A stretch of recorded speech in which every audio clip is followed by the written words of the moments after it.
Guy de Maupassant, La Maison Tellier. Chapitre 1. On allait là chaque soir vers 11h, comme au café simplement. Ils s'y retrouvaient à 6 ou 8, toujours les mêmes. Non pas des noceurs, mais des hommes honorables, des commerçants, des jeunes gens de la ville. Et l'on prenait sa chartreuse en lutinant quelque peu les filles, ou bien on causait sérieusement avec madame, que tout le monde respectait. Puis on rentrait se coucher avant minuit. Les jeunes gens, quelquefois, restaient. La maison était familiale, toute petite, peinte en jaune, à l'encoignure d'une rue derrière l'église Saint-Étienne. Et, par les fenêtres, on apercevait le bassin plein de navires qu'on déchargeait, le grand marais salant, appelé la Retenue, et, derrière, la côte de la Vierge, avec sa vieille chapelle toute grise. Madame, issue d'une bonne famille de paysans du département de l'Eure, avait accepté cette profession absolument comme elle serait devenue modiste ou lingère. Le préjugé du déshonneur attaché à la prostitution, si violent et si vivace dans les villes, n'existe pas dans la campagne normande. Le paysan dit « c'est un bon métier » et il envoie son enfant tenir un harem de filles, comme il l'enverrait diriger un pensionnat de demoiselles. Cette maison, du reste, était venue par héritage d'un vieil oncle qui la possédait. Monsieur et madame, autrefois aubergistes près d'Yvetot, avaient immédiatement liquidé, jugeant l'affaire de Fécamp plus avantageuse pour eux, et ils étaient arrivés, un beau matin, prendre la direction de l'entreprise qui périclitait en l'absence de patron. C'étaient de braves gens qui se firent aimer tout de suite de leur personnel et des voisins. Monsieur mourut d'un coup de sang 2 ans plus tard. Sa nouvelle profession l'entretenant dans la mollesse et l'immobilité, il était devenu très gros, et la santé l'avait étouffé. Madame, depuis son veuvage, était vainement désirée par tous les habitués de l'établissement, mais on la disait absolument sage, et ses pensionnaires elles-mêmes n'étaient parvenues à rien découvrir. Elle était grande, charnue, avenante. Son teint, pâli dans l'obscurité de ce logis toujours clos, luisait comme sous un vernis gras. Une mince garniture de cheveux follets, faux et frisés, entourait son front. Elle lui donnait un aspect juvénile qui jurait avec la maturité de ses formes, invariablement gaie, et la figure ouverte. Elle plaisantait volontiers, avec une nuance de retenue que ses occupations nouvelles n'avaient pas encore pu lui faire perdre. Les gros mots la choquaient toujours un peu, et quand un garçon mal élevé appelait de son nom propre l'établissement qu'elle dirigeait, elle se fâchait, révoltée. Enfin, elle avait l'âme délicate, et bien que traitant ses femmes en amies, elle répétait volontiers qu'elles n'étaient point du même panier. Parfois, durant la semaine, elle partait en voiture de louage avec une fraction de sa troupe, et l'on allait folâtrer sur l'herbe au bord de la petite rivière qui coule dans les fonds de Valmont. C'était alors des parties de pensionnaires échappés, des courses folles, des jeux enfantins, toute une joie de recluse grisée par le grand air. On mangeait de la charcuterie sur le gazon en buvant du cidre, et l'on rentrait à la nuit tombante avec une fatigue délicieuse, un attendrissement doux.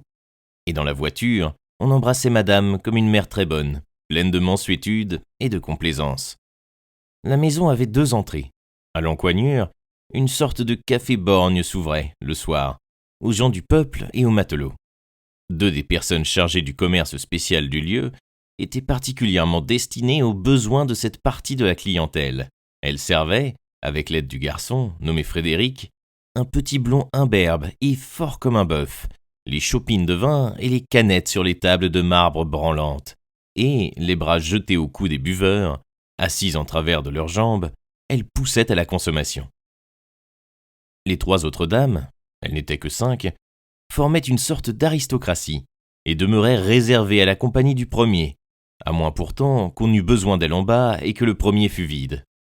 Le salon de Jupiter, où se réunissaient les bourgeois de l'endroit, était tapissé de papier bleu et agrémenté d'un grand dessin représentant Léda, étendu sous un cygne.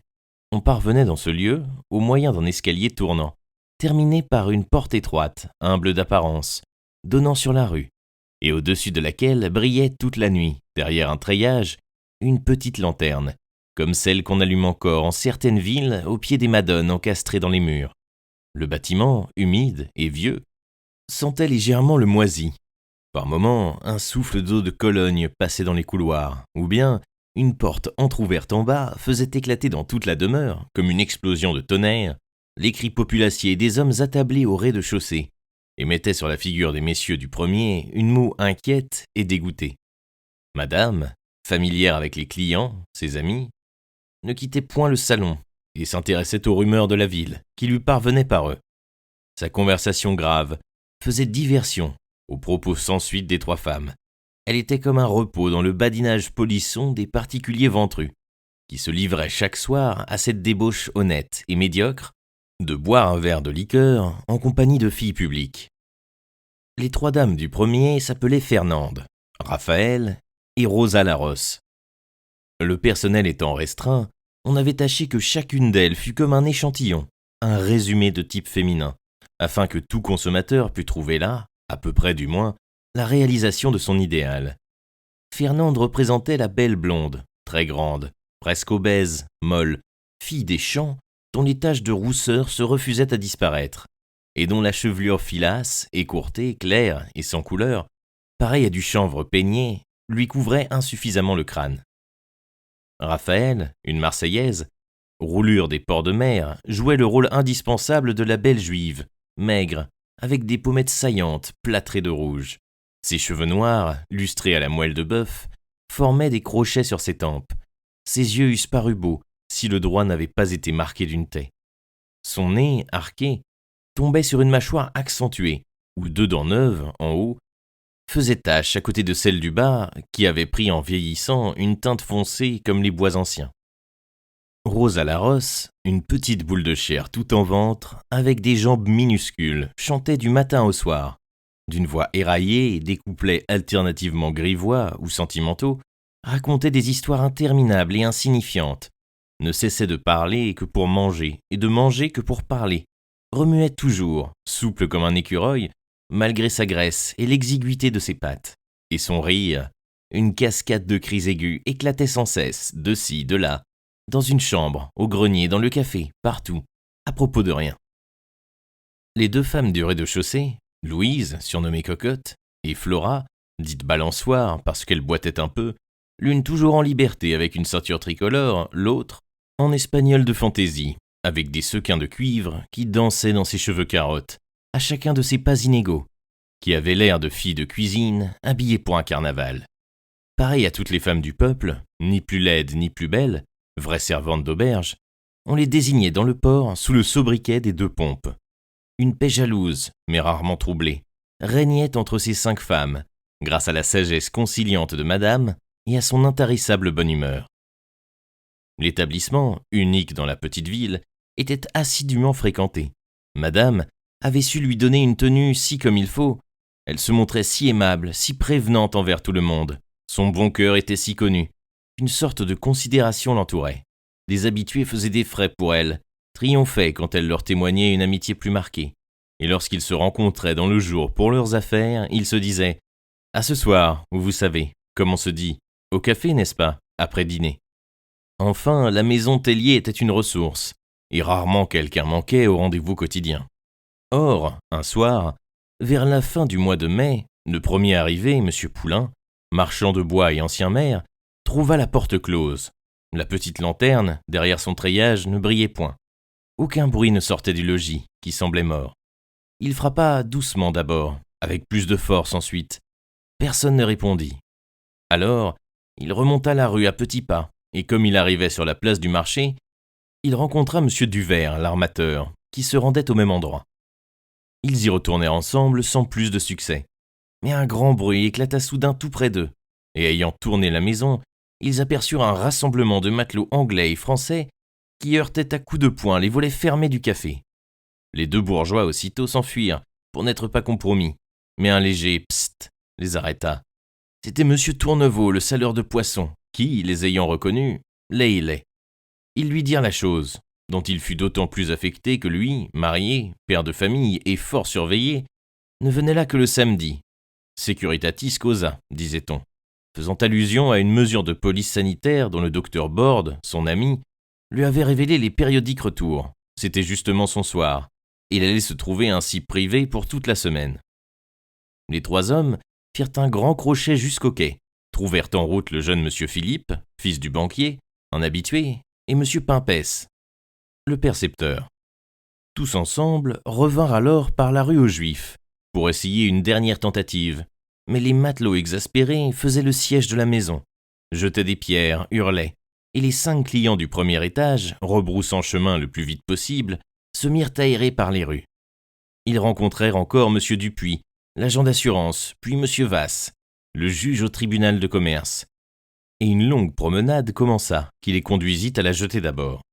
Ils s'assirent en ligne sur le parapet de granit et regardèrent moutonner les flots. L'écume sur la crête des vagues faisait dans l'ombre des blancheurs lumineuses, éteintes presque aussitôt qu'apparues. Et le bruit monotone de la mer, brisant contre les rochers, se prolongeait dans la nuit tout le long de la falaise. Lorsque les tristes promeneurs furent restés là quelque temps, M. Tourneveau déclara « Ça n'est pas gai ». « Non, certes », reprit M. Pimpès, et ils repartirent à petits pas. Après avoir longé la rue que domine la côte et qu'on appelle « sous le bois », ils revinrent par le pont de planches sur la retenue, passèrent près du chemin de fer et débouchèrent de nouveau place du marché, où une querelle commença tout à coup entre le percepteur, M. Pimpès, et le saleur, M. Tourneveau, à propos d'un champignon comestible que l'un d'eux affirmait avoir trouvé dans les environs. Les esprits étant aigris par l'ennui, on en serait peut-être venu aux voies de fait, si les autres ne s'étaient interposés. M. Pimpès, furieux, se retira, et aussitôt une nouvelle altercation s'éleva entre l'ancien maire, M. Poulain, et l'agent d'assurance, M. Dupuis, au sujet des appointements du percepteur et des bénéfices qu'il pouvait se créer. Les propos injurieux pleuvaient des deux côtés, quand une tempête de cris formidables se déchaîna, et la troupe de matelots, fatigués d'attendre en vain, devant une maison fermée, déboucha sur la place, et ils se tenaient par le bras, deux par deux, formant une longue procession, et ils vociféraient furieusement. Le groupe des bourgeois se dissimula sous une porte, et la horde hurlante disparut dans la direction de l'abbaye.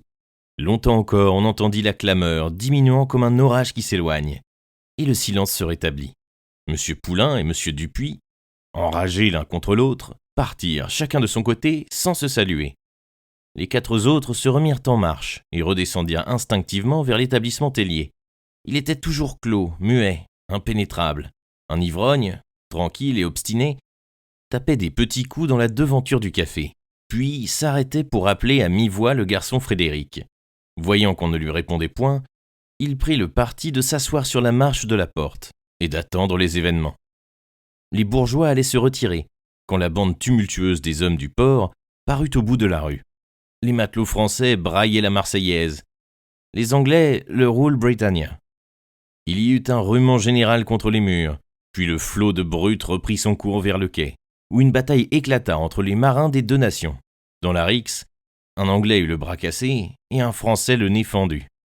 L'ivrogne, qui était resté devant la porte, pleurait maintenant comme pleurent les pochards ou les enfants contrariés.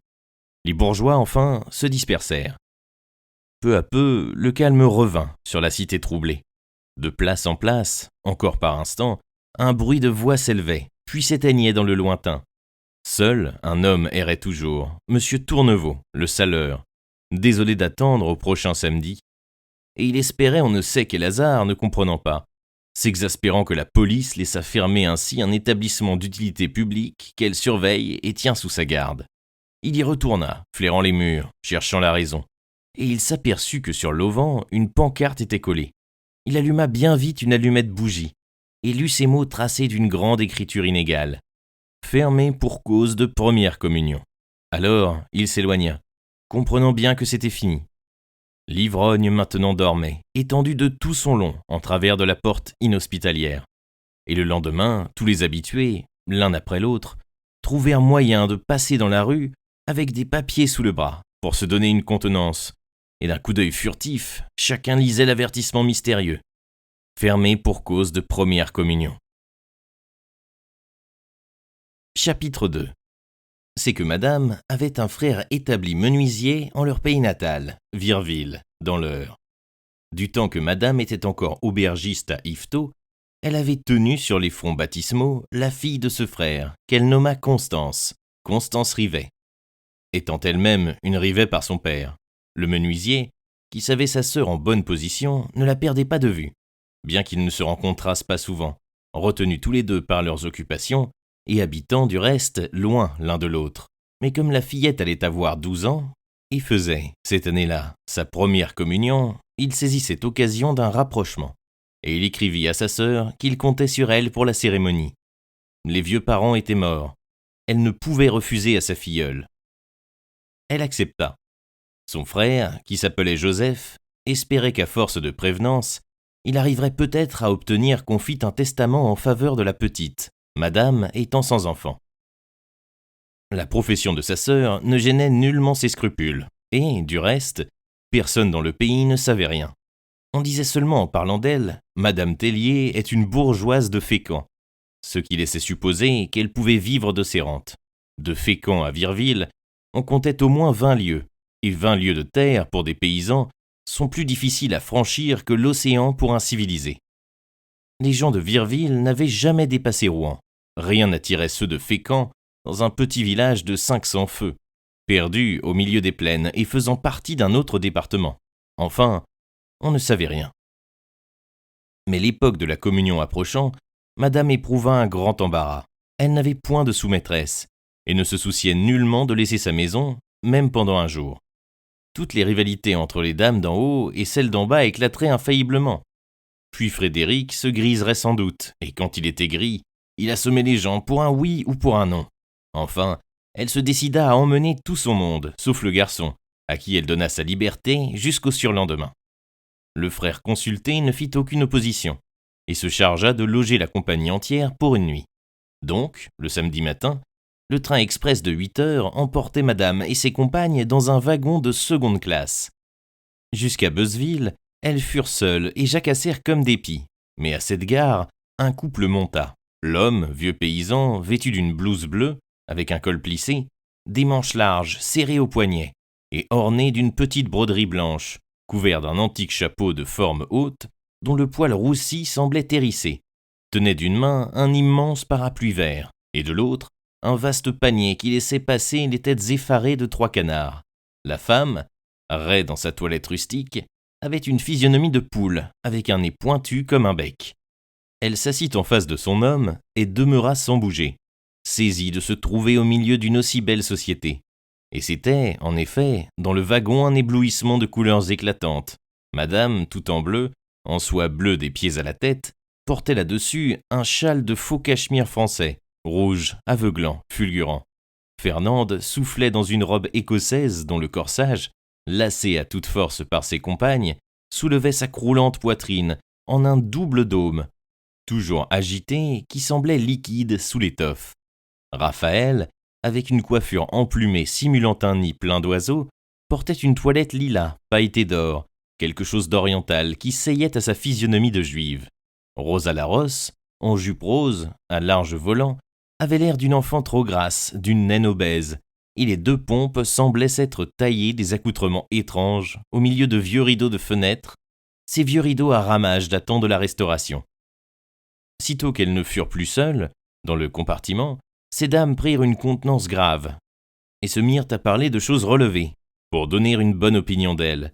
Mais à Bolbec apparut un monsieur à favoris blonds, avec des bagues et une chaîne en or, qui mit dans le filet sur sa tête plusieurs paquets enveloppés de toile cirée. Il avait un air farceur et bon enfant. Il salua, sourit et demanda avec aisance « Ces dames changent de garnison ?» Cette question jeta dans le groupe une confusion embarrassée. Madame, enfin, reprit contenance, et elle répondit sèchement, pour venger l'honneur du corps « Vous pourriez bien être poli. » Il s'excusa « Pardon, je voulais dire de monastère. » Madame, ne trouvant rien à répliquer, ou jugeant peut-être la rectification suffisante, fit un salut digne en pinçant les lèvres. Alors le monsieur, qui se trouvait assis entre Rosa Larosse et le vieux paysan, se mit à cligner de l'œil aux 3 canards, dont les têtes sortaient du grand panier. Puis, quand il sentit qu'il captivait déjà son public, il commença à chatouiller ses animaux sous le bec, en leur tenant des discours drôles pour dérider la société. « Nous avons quitté notre petite mamare, coin, coin, coin, pour faire connaissance avec la petite broche, coin, coin, coin. » Les malheureuses bêtes tournaient le cou afin d'éviter les caresses, faisaient des efforts affreux pour sortir de leur prison d'osier, puis, soudain toutes 3 ensemble, poussèrent un lamentable cri de détresse, coin, coin, coin, coin. Alors, ce fut une explosion de rire parmi les dames. Elles se penchaient, elles se poussaient pour voir, on s'intéressait follement au canard, et le monsieur redoublait de grâce, d'esprit et d'agacerie. Rosa s'en mêla, et, se penchant par-dessus les jambes de son voisin, elle embrassa les 3 bêtes sur le nez. Aussitôt, Chaque femme voulut les baiser à son tour, et le monsieur asseyait ses dames sur ses genoux, les faisait sauter, les pinçait. Tout à coup, il les tutoya. Les deux paysans, plus affolés encore que leurs volailles, roulaient des yeux de possédés sans oser faire un mouvement, et leurs vieilles figures plissées n'avaient pas un sourire, pas un tressaillement. Alors le monsieur, qui était commis voyageur, offrit par farce des bretelles à ses dames, et, s'emparant d'un de ses paquets, il l'ouvrit. C'était une ruse. Le paquet contenait des jarretières. Il y en avait en soie bleue, en soie rose, en soie rouge, en soie violette, en soie mauve, en soie ponceau, avec des boucles de métal formées par deux amours enlacés et dorés. Les filles poussèrent des cris de joie, puis examinèrent les échantillons, reprises par la gravité naturelle, à toute femme qui tripote un objet de toilette. Elles se consultaient de l'œil ou d'un mot chuchoté, se répondaient de même, et madame maniait avec envie une paire de jarretières orangées, plus larges, plus imposantes que les autres, de vraies jarretières de patronne. Le monsieur attendait, nourrissant une idée. « Allons, mes petites chattes, dit-il, il faut les essayer. » Ce fut une tempête d'exclamations. Et elles serraient leurs jupes entre leurs jambes, comme si elles eussent craint des violences. Lui, tranquille, attendait son heure. Il déclara « Vous ne voulez pas, je remballe. » Puis, finement, j'offrirai une paire, au choix, à celles qui feront l'essai. Mais elle ne voulait pas, très digne, la taille redressée. Les deux pompes, cependant, semblaient si malheureuses qu'il leur renouvela la proposition. Flora Balançoire, surtout, torturée de désir, hésitait visiblement. Il la pressa. « Vas-y, ma fille, un peu de courage. Tiens, la paire lilas, elle ira très bien avec ta toilette. » Alors, elle se décida. Et relevant sa robe, montra une forte jambe de vachère mal serrée en un bas grossier. Le monsieur, se baissant, accrocha la jarretière sous le genou d'abord, puis au-dessus. Et il chatouillait doucement la fille, pour lui faire pousser des petits cris avec de brusques tressaillements. Quand il eut fini, il donna la paire lilas et demanda « À qui le tour ?» Toutes ensemble s'écrièrent « À moi, à moi !» Il commença par Rosa Larosse, qui découvrit une chose informe, toute ronde, sans cheville, un vrai boudin de jambe, comme disait Raphaël. Fernande fut complimentée par le commis voyageur, qu'enthousiasmèrent ses puissantes colonnes. Les maigres tibias de la belle juive eurent moins de succès. Louise Cocotte, par plaisanterie, coiffa le monsieur de sa jupe, et madame fut obligée d'intervenir pour arrêter cette farce inconvenante. Enfin, madame elle-même tendit sa jambe, une belle jambe normande, grasse et musclée, et le voyageur, surpris et ravi, ôta galamment son chapeau pour saluer ce maître Mollet, en vrai chevalier français. Les deux paysans, figés dans l'ahurissement, regardaient de côté, d'un seul œil, et ils ressemblaient si absolument à des poulets que l'homme aux favoris blonds, en se relevant, leur fit dans le nez « Cocorico », ce qui déchaîna de nouveau un ouragan de gaieté. Les vieux descendirent à Motteville, avec leurs paniers, leurs canards et leurs parapluies, et l'on entendit la femme dire à son homme en s'éloignant « C'est des traînées qui s'en vont encore à ce satané Paris. » Le plaisant commis Porteballe descendit lui-même à Rouen, après s'être montré si grossier que madame se vit obligée de le remettre vertement à sa place. Elle ajouta comme morale « Ça nous apprendra à causer au premier venu. » À Oissel, elles changèrent de train, et trouvèrent à une gare suivante monsieur Joseph Rivet, qui les attendait avec une grande charrette pleine de chaises et attelée d'un cheval blanc. Le menuisier embrassa poliment toutes ces dames, et les aida à monter dans sa carriole. 3 s'assirent sur 3 chaises au fond, Raphaël, madame et son frère, sur les 3 chaises de devant, et Rosa, n'ayant point de siège, se plaça tant bien que mal sur les genoux de la grande Fernande, puis l'équipage se mit en route. Mais aussitôt, le trot saccadé du bidet secoua si terriblement la voiture que les chaises commencèrent à danser, jetant les voyageuses en l'air. À droite, à gauche, avec des mouvements de pantin, des grimaces effarées, des cris d'effroi, coupés soudain par une secousse plus forte. Elles se cramponnaient aux côtés du véhicule, les chapeaux tombaient dans le dos, sur le nez ou vers l'épaule, et le cheval blanc allait toujours, allongeant la tête et la queue droite, une petite queue de rat sans poil dont il se rabattait les fesses de temps en temps. Joseph Rivet, un pied tendu sur le brancard, l'autre jambe repliée sous lui, les coudes très élevés, tenait les rênes, et de sa gorge s'échappait à tout instant une sorte de gloussement qui, faisant dresser les oreilles au bidet, accélérait son allure. Des deux côtés de la route, la campagne verte se déroulait. Les colzas en fleurs mettaient de place en place une grande nappe jaune ondulante, d'où s'élevait une saine et puissante odeur, une odeur pénétrante et douce, portée très loin par le vent. Dans les seigles déjà grands, des bluets montraient leurs petites têtes azurées, que les femmes voulaient cueillir, mais M. Rivet refusa d'arrêter. Puis, parfois, un champ tout entier semblait arrosé de sang, tant les coquelicots l'avaient envahi. Et au milieu de ces plaines colorées ainsi par les fleurs de la terre, la carriole, qui paraissait porter elle-même un bouquet de fleurs aux teintes plus ardentes, passait au trot du cheval, disparaissait derrière les grands arbres d'une ferme, pour reparaître au bout du feuillage et promener de nouveau à travers les récoltes jaunes et vertes, piquées de rouge ou de bleu, cette éclatante charretée de femmes qui fuyaient sous le soleil. 1 heure sonnait, quand on arriva devant la porte du menuisier. Elles étaient brisées de fatigue et pâles de faim, n'ayant rien pris depuis le départ. Monsieur Rivet se précipita, les fit descendre l'une après l'autre, les embrassant aussitôt qu'elles touchaient terre. Et elle ne se lassait point de bécoter sa belle-sœur, qu'elle désirait accaparer. On mangea dans l'atelier débarrassé des établis pour le dîner du lendemain. Une bonne omelette que suivit une andouille grillée, arrosée de bon cidre piquant, rendit la gaieté à tout le monde.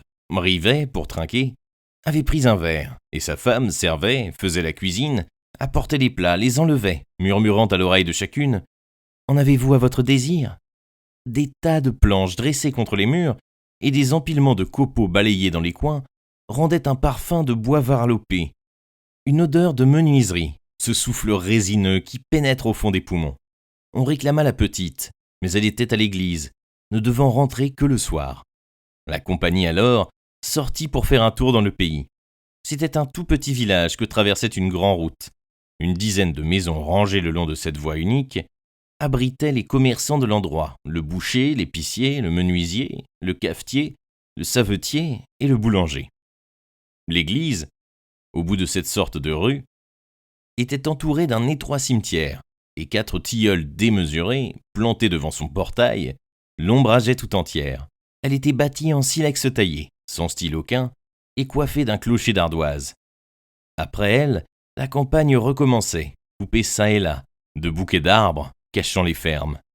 Rivet, par cérémonie, et bien qu'en vêtements d'ouvrier, avait pris le bras de sa sœur, qu'il promenait avec majesté. Sa femme, tout émue, par la robe à filets d'or de Raphaël, s'était placée entre elle et Fernande. La boulotte Rosa trottait derrière, avec Louise Cocotte et Flora Balançoire, qui boitillaient, exténués.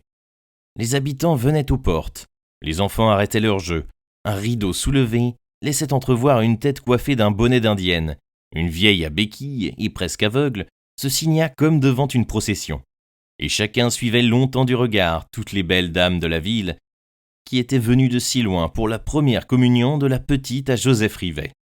Une immense considération rejaillissait sur le menuisier. En passant devant l'église, elles entendirent des chants d'enfants, un cantique crié vers le ciel par des petites voix aiguës. Mais madame empêcha qu'on entrât, pour ne point troubler ses chérubins. Après un tour dans la campagne, l'énumération des principales propriétés, du rendement de la terre et de la production du bétail, Joseph Rivet ramena son troupeau de femmes et l'installa dans son logis. La place étant fort restreinte, on les avait répartis 2 par 2 dans les pièces. Rivet, pour cette fois, dormirait dans l'atelier, sur les copeaux. Sa femme partagerait son lit avec sa belle-sœur, et, dans la chambre à côté, Fernande et Raphaël reposeraient ensemble. Louise et Flora se trouvaient installées dans la cuisine, sur un matelas jeté par terre, et Rosa occupait seule un petit cabinet noir au-dessus de l'escalier, contre l'entrée d'une soupente étroite où coucherait, cette nuit-là, la communiante. Lorsque rentra la petite fille, ce fut sur elle une pluie de baisers. Toutes les femmes la voulaient caresser, avec ce besoin d'expansion tendre, cette habitude professionnelle de chatterie qui, dans le wagon, les avait fait toutes embrasser les canards. Chacune l'assit sur ses genoux, mania ses fins cheveux blonds, la serra dans ses bras, en des élans d'affection véhémente et spontanée. L'enfant bien sage, toute pénétrée de pitié, comme fermée par l'absolution, se laissait faire, patiente et recueillie. La journée ayant été pénible pour tout le monde, on se coucha bien vite après dîner. Le silence illimité des champs, qui semblait presque religieux, enveloppait le petit village, un silence tranquille, pénétrant, et large jusqu'aux astres. Les filles, accoutumées aux soirées tumultueuses du logis public, se sentaient émues par ce muet repos de la campagne endormie. Elles avaient des frissons sur la peau, non de froid, mais des frissons de solitude venus du cœur inquiet et troublé. Sitôt qu'elles furent en leur lit, deux par deux, elles s'étreignirent, comme pour se défendre contre cet envahissement du calme et profond sommeil de la terre. Mais Rosa la rosse, seule en son cabinet noir, et peu habituée à dormir les bras vides, se sentit saisie par une émotion vague et pénible. Elle se retournait sur sa couche, ne pouvant obtenir le sommeil, quand elle entendit, derrière la cloison de bois contre sa tête, de faibles sanglots comme ceux d'un enfant qui pleure. Effrayée, elle appela faiblement, et une petite voix entrecoupée lui répondit. C'était la fillette qui, couchant toujours dans la chambre de sa mère, avait peur en sa soupente étroite. Rosa, ravie, se leva, et doucement, pour ne réveiller personne, alla chercher l'enfant.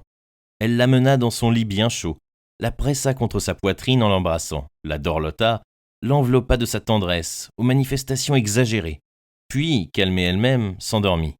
Et jusqu'au jour, la communiante reposa son front sur le sein nu de la prostituée. Dès 5 heures, à l'Angélus, la petite cloche de l'église, sonnant à toute volée, réveilla ces dames qui dormaient ordinairement leur matinée entière. Seul repos des fatigues nocturnes. Les paysans dans le village étaient déjà debout.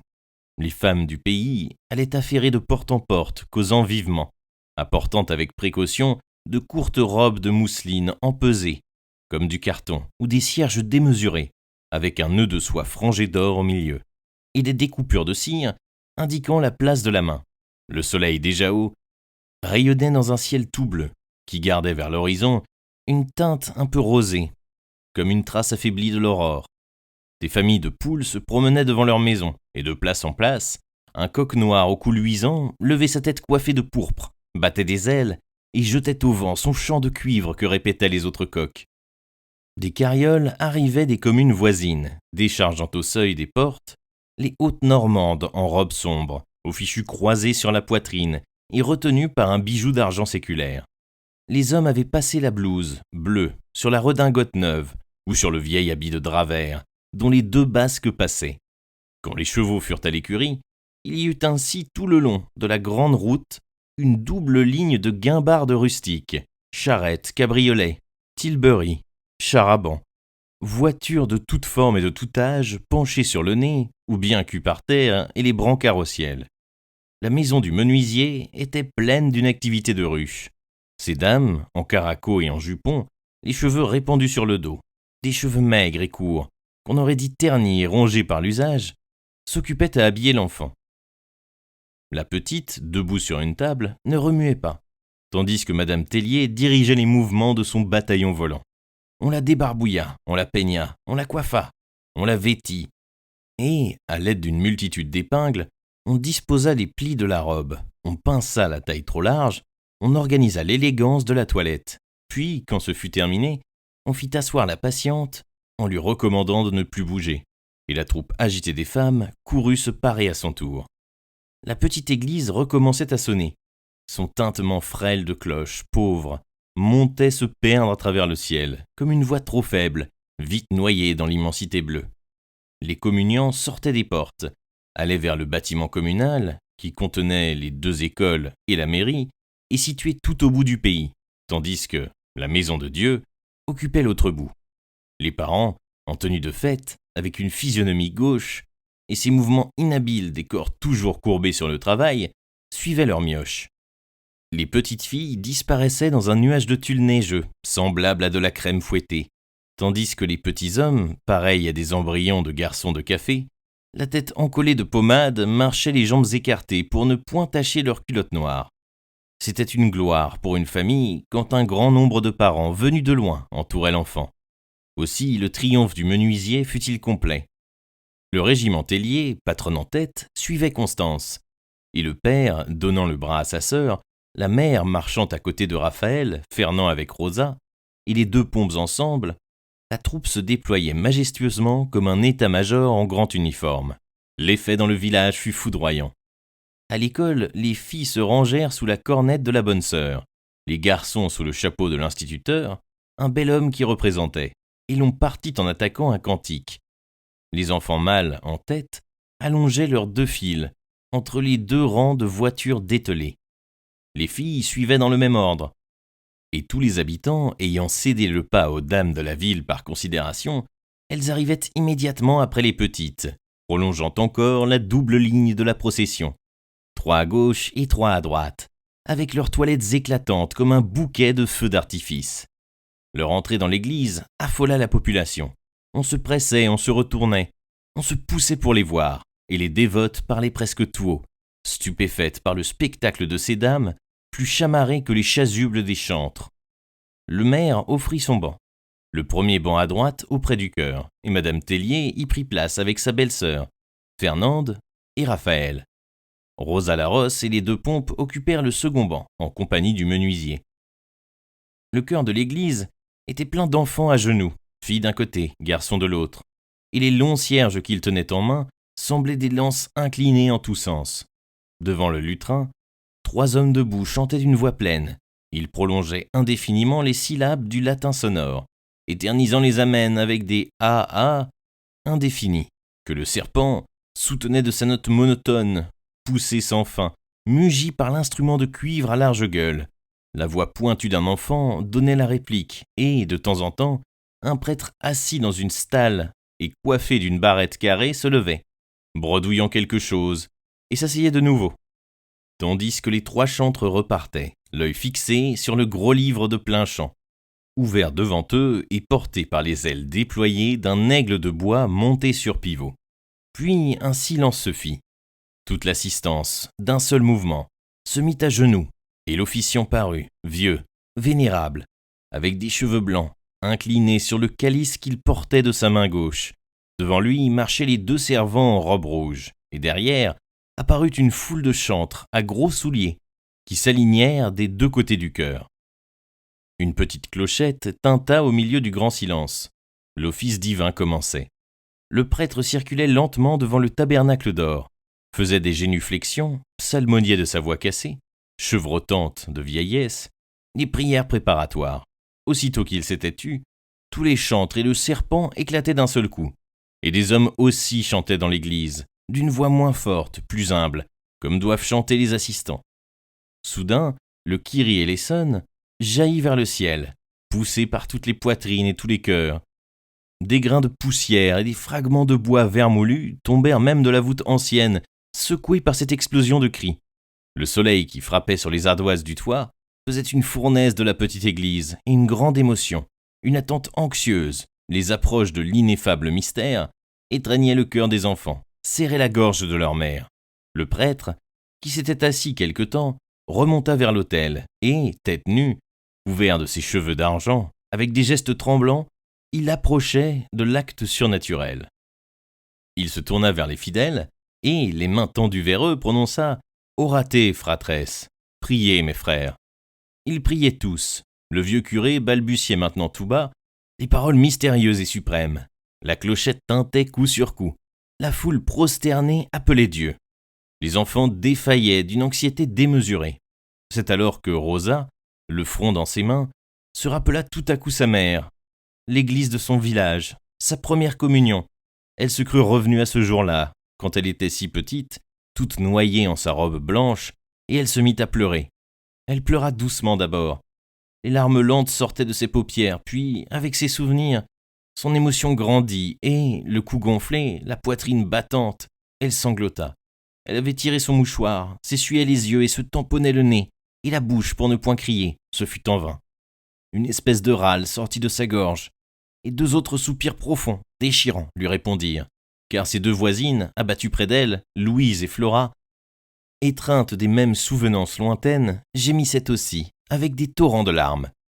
Mais comme les larmes sont contagieuses, madame, à son tour, sentit bientôt ses paupières humides, et, se tournant vers sa belle-sœur, elle vit que tout son banc pleurait aussi. Le prêtre engendrait le corps de Dieu. Les enfants n'avaient plus de pensée. Jetés sur les dalles par une espèce de peur dévote, et, dans l'église, de place en place, une femme, une mère, une sœur, saisie par l'étrange sympathie des émotions poignantes, bouleversée aussi par ces belles dames à genoux que secouaient des frissons et des hoquets, trempait son mouchoir d'indienne à carreaux et, de la main gauche, pressait violemment son cœur bondissant. Comme la flamèche qui jette le feu à un champ mûr, les larmes de Rosa et de ses compagnes gagnèrent en un instant toute la foule. Hommes, femmes, vieillards, jeunes gars en blouse neuve, Tous bientôt sanglotèrent, et sur leur tête semblait planer quelque chose de surhumain, une âme épandue, le souffle prodigieux d'un être invisible et tout-puissant. Alors, dans le cœur de l'église, un petit coup sec retentit. La bonne sœur, en frappant sur ce livre, donnait le signal de la communion, et les enfants, grelottant d'une fièvre divine, s'approchèrent de la table sainte.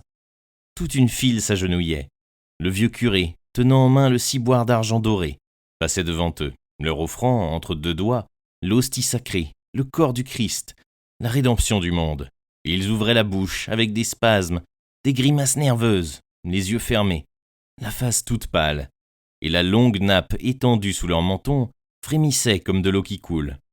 Soudain, dans l'église, une sorte de folie courut, une rumeur de foule en délire, une tempête de sanglots avec des cris étouffés.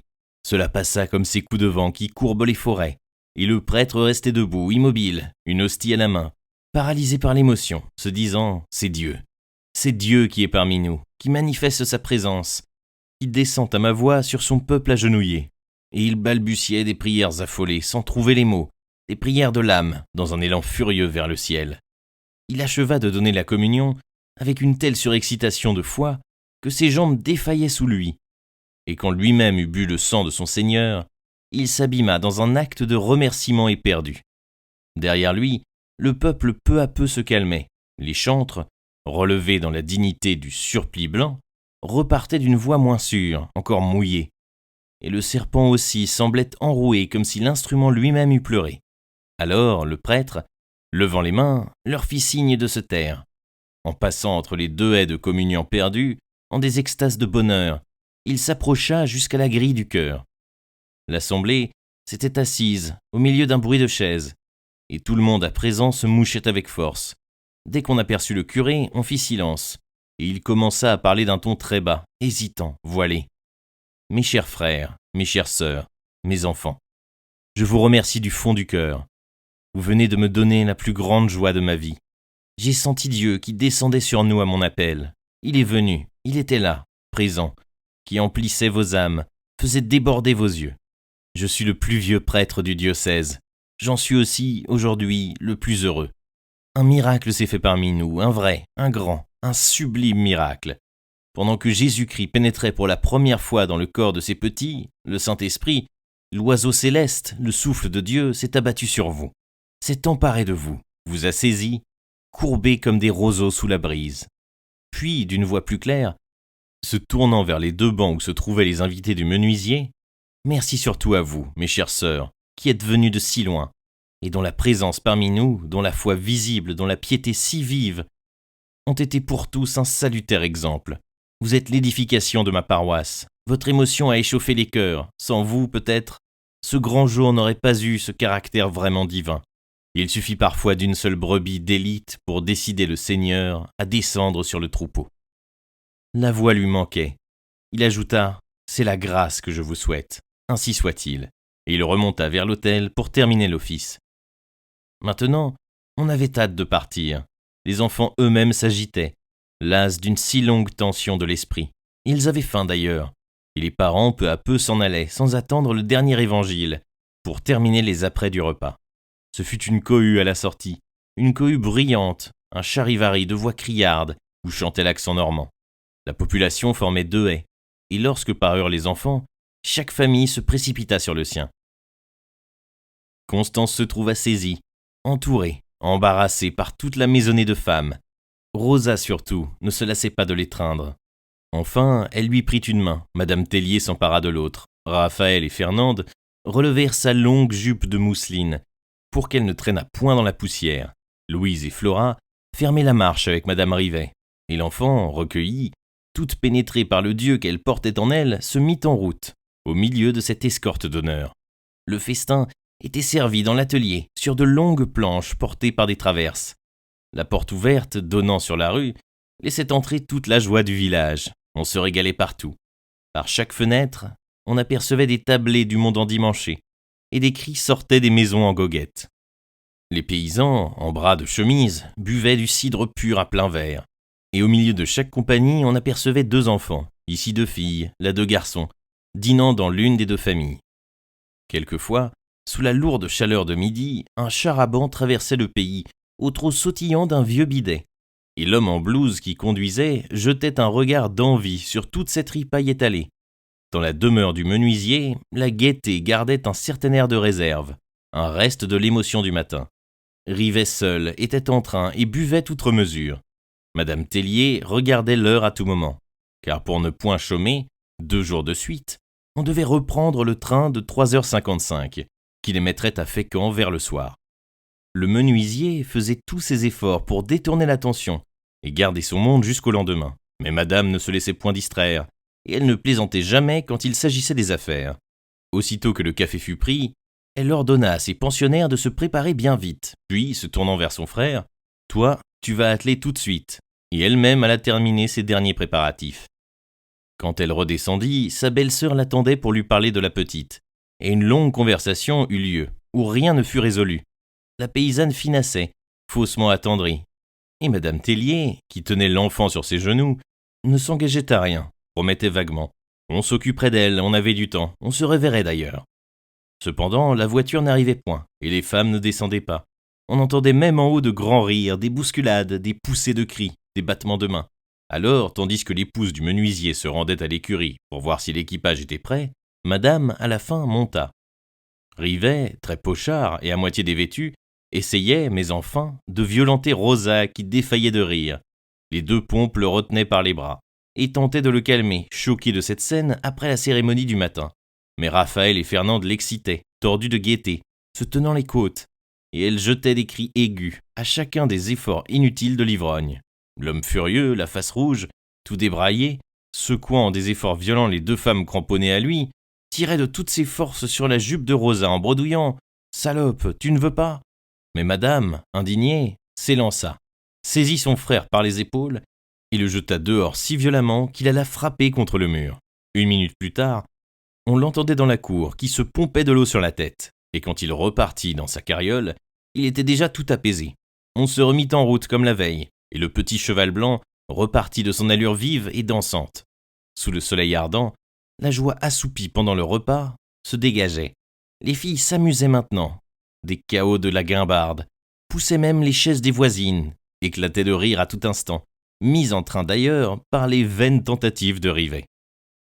Une lumière folle emplissait les champs, une lumière miroitante aux yeux, et les roues soulevaient 2 sillons de poussière qui voltigeaient longtemps derrière la voiture sur la grande route. Tout à coup, Fernande, qui aimait la musique, supplia Rosa de chanter, et celle-ci entama gaillardement le gros curé de Meudon. Mais madame tout de suite la fit taire, trouvant cette chanson peu convenable en ce jour. Elle ajouta « Chante-nous plutôt quelque chose de Béranger ». Alors, Rosa, après avoir hésité quelques secondes, fixa son choix, et de sa voix usée, commença la grand-mère. Ma grand-mère, un soir à sa fête, du vin pur ayant bu 2 doigts, nous disait, en branlant la tête, que d'amoureux j'eus autrefois. Combien je regrette mon bras si dodu, ma jambe bien faite et le temps perdu. Et le cœur des filles que madame elle-même conduisait reprit. Combien je regrette mon bras si dodu, ma jambe bien faite et le temps perdu. Ça s'est tapé, déclara Rivet, allumé par la cadence. Et Rosa aussitôt continua. Quoi, maman, vous n'étiez pas sage ? Non, vraiment. Et de mes appas, seul à 15 ans, j'appris l'usage, car la nuit, je ne dormais pas. Tous ensemble hurlèrent le refrain.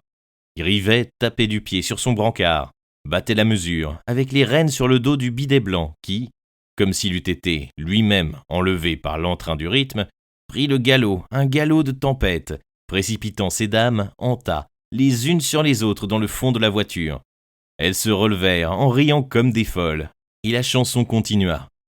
Braillait à tue-tête à travers la campagne, sous le ciel brûlant, au milieu des récoltes mûrissantes, au train enragé du petit cheval, qui s'emballait maintenant, à tous les retours du refrain, et piquait chaque fois ses 100 mètres de galop à la grande joie des voyageurs. De place en place, quelques casseurs de cailloux se redressaient et regardaient à travers son loup de fil de fer cette carriole enragée et hurlante, emportée dans la poussière. Quand on descendit devant la gare, le menuisier s'attendrit. « C'est dommage que vous partiez, on aurait bien rigolé. » Madame lui répondit sensément. « Toute chose à son temps, on ne peut pas s'amuser toujours. » Alors, une idée illumina l'esprit de Rivet. « Tiens, dit-il, j'irai vous voir à Fécamp le mois prochain.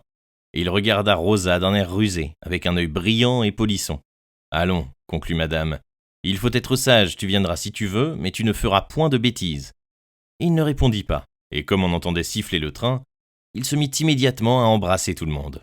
Quand ce fut au tour de Rosa, il s'acharna à trouver sa bouche que celle-ci, riant derrière ses lèvres fermées, lui dérobait chaque fois, par un rapide mouvement de côté. Il la tenait en ses bras, mais il n'en pouvait venir à bout, gêné par son grand fouet, qu'il avait gardé à sa main et que, dans ses efforts, il agitait désespérément derrière le dos de la fille. « Les voyageurs pour Rouen, en voiture !» cria l'employé. Elles montèrent. Un mince coup de sifflet partit, répété tout de suite par le sifflement puissant de la machine, qui cracha bruyamment son premier jet de vapeur pendant que les roues commençaient à tourner un peu, avec un effort visible. Rivet, quittant l'intérieur de la gare, courut à la barrière pour voir encore une fois Rosa, et comme le wagon plein de cette marchandise humaine passait devant lui, il se mit à faire claquer son fouet, en sautant et chantant de toutes ses forces. « Combien je regrette mon bras si dodu, ma jambe bien faite et le temps perdu. » Puis il regarda s'éloigner un mouchoir blanc qu'on agitait. Chapitre 3. Elles dormirent jusqu'à l'arrivée, du sommeil paisible des consciences satisfaites. Et quand elles rentrèrent au logis, rafraîchies, reposées pour la besogne de chaque soir, madame ne put s'empêcher de dire « C'est égal, il m'ennuyait déjà de la maison. » On soupa vite. Puis, quand on eut repris le costume de combat, on attendit les clients habituels, et la petite lanterne allumée, la petite lanterne de Madone, indiquait aux passants que dans la bergerie, le troupeau était revenu. En un clin d'œil, la nouvelle se répandit. On ne sait comment, on ne sait par qui. Monsieur Philippe, le fils du banquier, poussa même la complaisance jusqu'à prévenir par un exprès Monsieur Tourneveau, emprisonné dans sa famille. Le saleur avait justement chaque dimanche plusieurs cousins à dîner, et l'on prenait le café quand un homme se présenta avec une lettre à la main. Monsieur Tourneveau, très ému, rompit l'enveloppe et devint pâle. Il n'y avait que ces mots tracés au crayon. « Chargement de morue retrouvé. Navire entré au port. Bonne affaire pour vous, venez vite. » Il fouilla dans ses poches, donna 20 centimes au porteur et rougissant soudain jusqu'aux oreilles, « Il faut, dit-il, que je sorte. » Et il tendit à sa femme le billet laconique et mystérieux. Il sonna, puis lorsque parut la bonne, « Mon pardessus, vite, vite, et mon chapeau. » À peine dans la rue, il se mit à courir en sifflant un air, et le chemin lui parut 2 fois plus long, tant son impatience était vive. L'établissement Tellier avait un air de fête. Au rez-de-chaussée, les voix tapageuses des hommes du port faisaient un assourdissant vacarme. Louise et Flora ne savaient à qui répondre, buvaient avec l'un, buvaient avec l'autre, méritaient mieux que jamais leur sobriquet des 2 pompes. On les appelait partout à la fois. Elles ne pouvaient déjà suffire à la besogne, et la nuit pour elles s'annonçait laborieuse. Le cénacle du premier fut au complet dès 9h. Monsieur Vasse, le juge au tribunal de commerce, le soupirant attiré mais platonique de madame, causait tout bas avec elle dans un coin. Et ils souriaient tous les deux comme si une entente était près de se faire. Monsieur Poulain, l'ancien maire, tenait Rosa à cheval sur ses jambes, et elle, nez à nez avec lui, promenait ses mains courtes dans les favoris blancs du bonhomme. Un bout de cuisse nue passait sous la jupe de soie jaune relevée, coupant le drap noir du pantalon. Et les bas rouges étaient serrés par une jarretière bleue, cadeau du commis voyageur.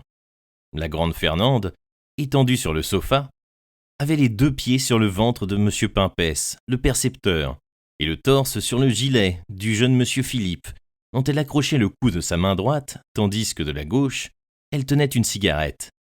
Raphaël semblait en pourparler avec Monsieur Dupuis, l'agent d'assurance, et elle termina l'entretien par ces mots.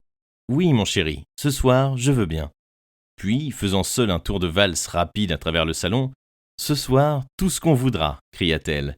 La porte s'ouvrit brusquement et Monsieur Tourneveau parut. Des cris d'enthousiasme éclatèrent. « Vive Tourneveau !» Et Raphaël, qui pivotait toujours, alla tomber sur son cœur. Il la saisit d'un enlacement formidable, et sans dire un mot, l'enlevant de terre comme une plume, il traversa le salon, gagna la porte du fond et disparut dans l'escalier des chambres avec son fardeau vivant, au milieu des applaudissements. Rosa, qui allumait l'ancien maire, l'embrassant coup sur coup et tirant sur ses 2 favoris en même temps pour maintenir droite sa tête, profita de l'exemple. « Allons, fais comme lui, dit-elle. » Alors le bonhomme se leva et, rajustant son gilet, suivit la fille en fouillant dans la poche où dormait son argent. Fernande et madame restèrent seules avec les 4 hommes. Et monsieur Philippe s'écria « Je paie du champagne, madame Tellier, envoyez chercher 3 bouteilles. » Alors Fernand, l'étreignant, lui demanda dans l'oreille « Fais-nous danser, dis, tu veux ?» Il se leva et s'asseyant devant l'épinette séculaire, endormie en un coin, fit sortir une valse enrouée, larmoyante, du ventre geignant de la machine. La grande fille enlaça le percepteur, madame s'abandonna aux bras de monsieur Vasse, et les 2 couples tournèrent en échange des baisers. Monsieur Vasse, qui avait jadis dansé dans le monde, faisait des grâces, et madame le regardait d'un œil captivé.